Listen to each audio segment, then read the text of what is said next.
উপজেলা পরিষদ নির্বাচনে মন্ত্রী এমপিদের প্রভাব ঠেকাতে ব্যবস্থা নিচ্ছে নির্বাচন কমিশন। বুধবার বিকেলে ষষ্ঠ উপজেলা পরিষদ নির্বাচনের তৃতীয় ধাপের তফসিল ঘোষণার পর একথা জানান ইসি সচিব জাহাঙ্গীর আলম।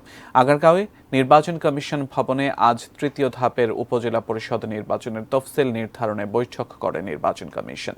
প্রধান নির্বাচন কমিশনার কাজী হাবিবুল আউয়াল এতে সভাপতিত্ব করেন। পরে ইসি সচিব জাহাঙ্গীর আলম সংবাদ সম্মেলনে তফসিল ঘোষণা করেন। এই ধাপে ১১২টি উপজেলায় ভোট গ্রহণ হবে আগামী ২৯ মে।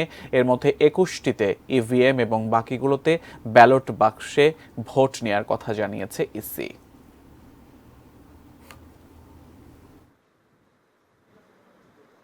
তৃতীয় ধাপের উপজেলা সময়ে নির্বাচনের তফসিল হচ্ছে। মনোনয়নপত্র দাখিলের শেষ তারিখ ২রা মে বৃহস্পতিবার। মনোনয়নপত্র বাছাই ৫ মে, প্রার্থিতা প্রত্যাহার ১২ মে রবিবার, প্রতীক বরাদ্দ ১৩ মে সোমবার এবং ভোট গ্রহণ ২৯ মে। যে বিষয়গুলো পত্রিকায় এসেছেন এটা নিয়ে মাননীয় কমিশন সকালে অনানুষ্ঠানিক বৈঠক করেছেন। সেখানে তারা কিছু সিদ্ধান্ত গ্রহণ করেছেন, যে সিদ্ধান্তগুলো আমরা ইতিমধ্যে বাস্তবায়ন শুরু করেছি।